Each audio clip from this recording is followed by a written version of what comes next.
I'm Max James, motivational speaker. You know about that, the different interview, different topics and motivational speaking, knowledgeable video. You know everything you get from our channel. हमारे channel पर आपको बहुत सारी चीजें मिलेंगी. Mostly for the youth, you get all the topic and get from motivation from our channel.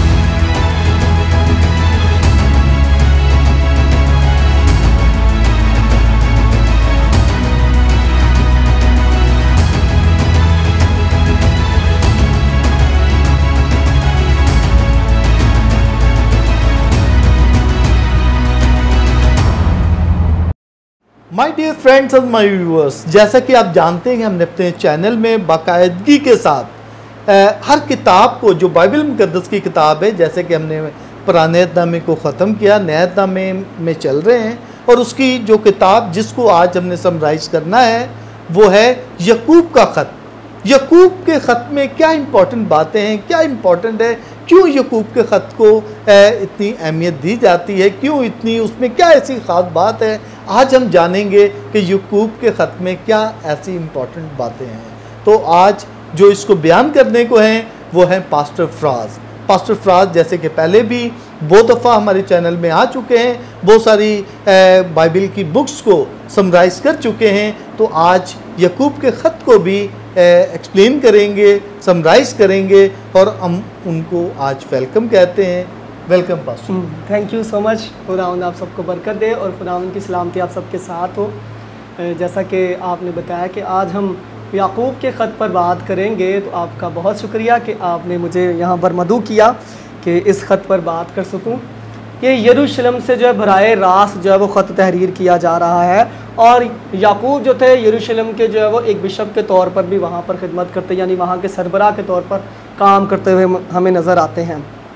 तो इसका जो लिखने का वक्त है, कहा जाता है कि ये ख़त जो है वो तमाम खतूत में सबसे पहला ख़त है, और ये तकरीबन 45 ईस्वी में लिखा गया, और जो यरूशलेम की एक कौंसिल है जो हमें अमाल 15वें बाब में नज़र आती है, वो 50 ईस्वी में हुई थी।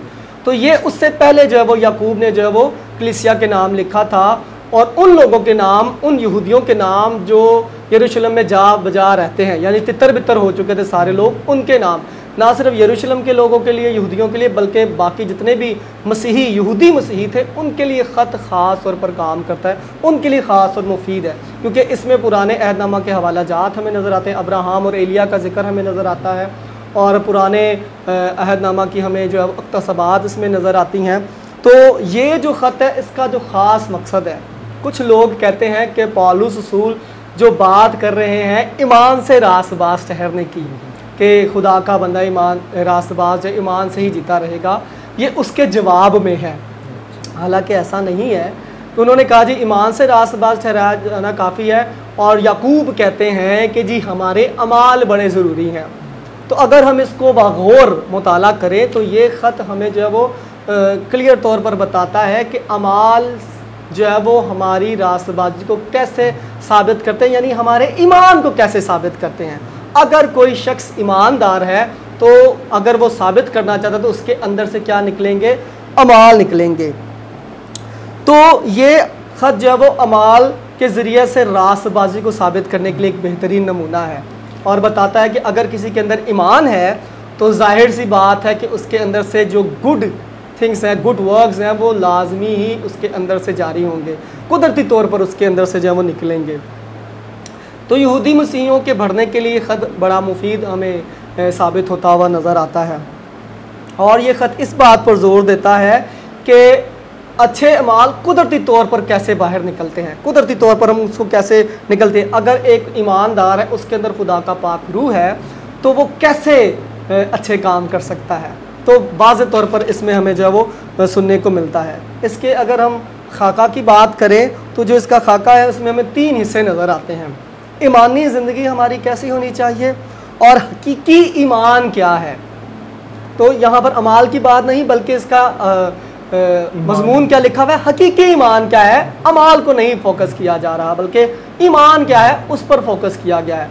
बाज़ औक़ात लोग थोड़े से इसमें जो है वो मिसअंडरस्टैंडिंग कर जाते हैं कि जी ये अमाल को जो है वो सपोर्ट करता हुआ नज़र आता है, हालांकि ये ख़त जो है वो हमारे ईमान को सपोर्ट करता है। और कहता है कि अगर आपके अंदर ईमान है तो उसका सबूत क्या है, तो सबूत क्या है, अमाल है। ठीक है, तो फिर तीसरा जो इसका हिस्सा है वो हमें बताता है कि हकीकी हिकमत क्या है। तो पहला हिस्सा हमें पहले बाब की 27वीं आयत तक हमें नज़र आता है, दूसरा हिस्सा हमें दूसरे बाब की पहली आयत से तीसरे बाब की 12वीं तक नज़र आता है, और तीसरा जो हिकमत के बारे में बताता है हमें तीसरे बाब की 13वीं आयत से लेकर 5वें बाब के 20वीं आयत तक हमें जो है वो नज़र आता है। और अगर हम इस ख़त को देखें तो इसमें खुदावंद यीशु मसीह के पहाड़ पर किए जाने वाले वाज की हमें एक शक्ल नज़र आती है, एक तस्वीर नज़र आती है। जैसा कि एक आयत इसमें बड़ी खूबसूरत तौर पर जो है वो लिखी गई है, ये सेम उसी पैटर्न से लिखी गई है जिस तरह से खुदावंद यीशु मसीह जो है वो मुबारकबादियाँ सुनाते हैं। और वो कैसे लिखी है, 12वीं आयत है पहले बाब की, मुबारक है वो शख्स जो आजमाइश की बर्दाश्त करता है, क्योंकि जो जब मकबूल ठहरा तो ज़िंदगी का ताज हासिल करेगा जिसका खुदावंद ने अपने मोहब्बत करने वालों से वादा किया है। तो पहले मुबारक का लफ्ज़ है, फिर कुछ करने को कहा गया और फिर जो है वो उसमें अजर है। जैसे मुबारक है वो जो दिल के गरीब हैं, क्योंकि वो क्या होंगे, हमेशा की ज़िंदगी के वारिस होंगे। इसी तरह से जो है वो हमें इसका पैटर्न भी नज़र आता है। ये उसमें खुदा यीशु मसीह के जो पहाड़ पर वाज किया गया है उसकी जो हमें बातें इसमें जो है बड़े अच्छे तौर पर हमें नज़र आती हैं। तो ये जो है वो तरफदारी की ख़ास तौर पर ममानत करते हैं। जैसे कि एक जगह पर वो बताते हैं कि अगर कोई अमीर शख्स जिसने हाथ में अंगूठी पहनी है और वो बड़ा मालदार नज़र आ रहा है, उसको आप जो वो सामने की नशिस्त पर बिठा देते हैं, और जो गरीब होता है जो इसी तरह का नज़र नहीं आता उसको आप पीछे बिठा देते, तो उसकी ममानत इसमें जो है वो की जाती है। और फिर इसमें ईमानदार को इनकरेज किया गया है कि आजमाइश में वो दुआ करे, आजमाइश में वो एक दूसरे की केयर करे, आजमाइश में वो किस तरह से इनकरेज हो सकते हैं, किस तरह से अपने आप को बढ़ा सकते हैं। ये ख़त उनके लिए बड़ा ख़ास है। तो एक ज़बरदस्त मजमून इसमें सेल्फ़ कंट्रोल का भी है कि आप अपने आप पर कैसे कंट्रोल कर सकते हैं। और जो मैंने बताया कि जी मेरा फेवरेट टॉपिक है और वो यही है, सेल्फ़ कंट्रोल को कैसे करें। अगर आप सेल्फ़ कंट्रोल करना चाहते हैं तो उसके लिए आपको एक चीज़ को कंट्रोल करने की ज़रूरत है, और वो क्या है, ज़ुबान। अगर आप अपनी ज़ुबान को काबू में रख लेंगे तो आप अपने पूरे बदन को भी काबू में कर सकते हैं। जैसे कि यहाँ पर जहाज़ की जो है वो तमसील दी गई है कि अगर जहाज़ को काबू में करना है तो उसके लिए किसकी ज़रूरत पड़ेगी, पतवार की। तो पतवार को डाले तो जहाज़ जो है वो पूरा रुक जाता है। तो इसी तरह से अगर आपने अपनी बॉडी को कंट्रोल करना है, अपने जिस्म को कंट्रोल करना है, अपने आप को सेल्फ़ कंट्रोल में लेकर आना है, तो हमें अपनी ज़ुबान को जो है वो काबू में रखना है।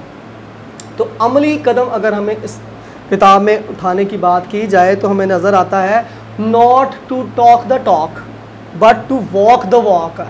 इसमें सिर्फ बोलना नहीं है बल्कि क्या है, चलने की बात की जा रही है। कि हम सिर्फ कहते हैं कि जी कलाम में ये लिखा है, कलाम में वो लिखा है, हमें ये करना चाहिए, हमें वो करना चाहिए, बल्कि ये कहा गया है कि जी आप करके दिखाएं ताकि लोगों को पता चले कि जी आप ईमानदार हैं। जैसे कि फ़कीह फरीसी जो है ज़्यादा बोलते थे, करते नहीं थे, एक्ट नहीं करते। जी वही मैं बता रहा था कि खुदावंद यीशु मसीह ने कहा कि जो फ़कीह फरीसी आपको कहते हैं वो तो करो, लेकिन जो ये करते हैं वो ना करो। ये सिर्फ बोलते हैं लेकिन अमली ज़िंदगी इनकी नहीं है। तो ये याकूब का ख़त जो है वो ख़ास तौर पर यहूदी मसीहियों के लिए है, और वो ये कह रहे हैं कि आप अमल करके बताएं कि आप ईमानदार हैं। ईमानदार मेरे कहने से, चिल्लाने से कि मैं ईमानदार हूँ, मैं ईमानदार हूँ साबित नहीं। जैसे कहते नामी मसीह, जी नामी मसीह ना हो, बल्कि ईमान अगर आपने शो करना है तो उसके लिए आपको क्या करना पड़ेगा, गुड वर्क्स करने पड़ेंगे, आपको अमाल दिखाने पड़ेंगे। तो इसमें जो है वो खुदावंद यीशु मसीह की तालीमात जो पहाड़ी वाज पर की गई है, ख़ास तौर पर उनका एक ढांचा स्केच हमें जो है वो नज़र आता हुआ मिलता है। और कुछ कुलीदी आयात हैं जो हमारे लिए बड़ी मुफीद है, हमने बड़ा दफ़ा सुनी होंगी। जैसा कि पहले बाब की दूसरी तीसरी आयत में है, ईमान की आजमाइश सब्र पैदा करती है।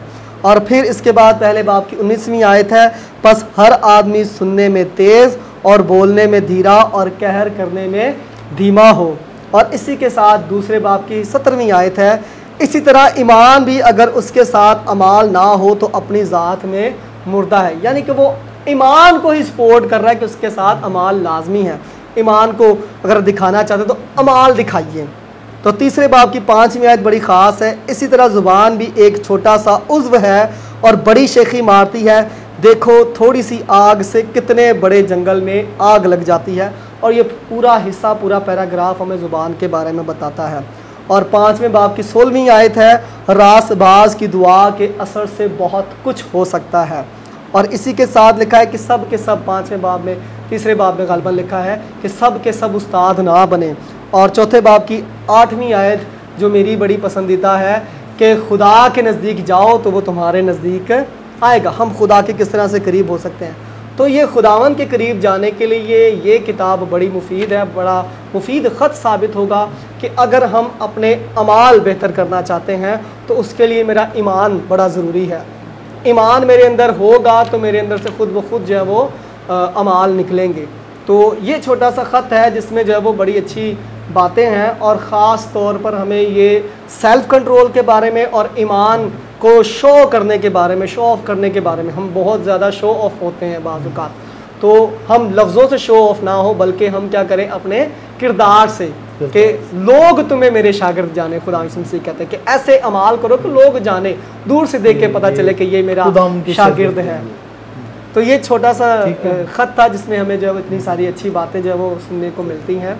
Thank you so much, so nice my dear friend and my viewer. जैसा कि पास्टर फ्रांस ने बहुत एहसन तरीके से, सिंपल वे से ये बताने की कोशिश की कि ये जो ख़त है ज़्यादा अमाल और ईमान की बात की गई है, और अमाल अगर है तो शो कैसे करना है, वो एक्ट से है, एक्शन से है कि हम करते क्या है, अमाल से। तो अमाल भी दिखाना ज़रूरी है, अमल करना भी ज़रूरी है। Okay my dear, thank you so much, God bless you. Thank you pastor. Thank you जी, thank you, God bless you.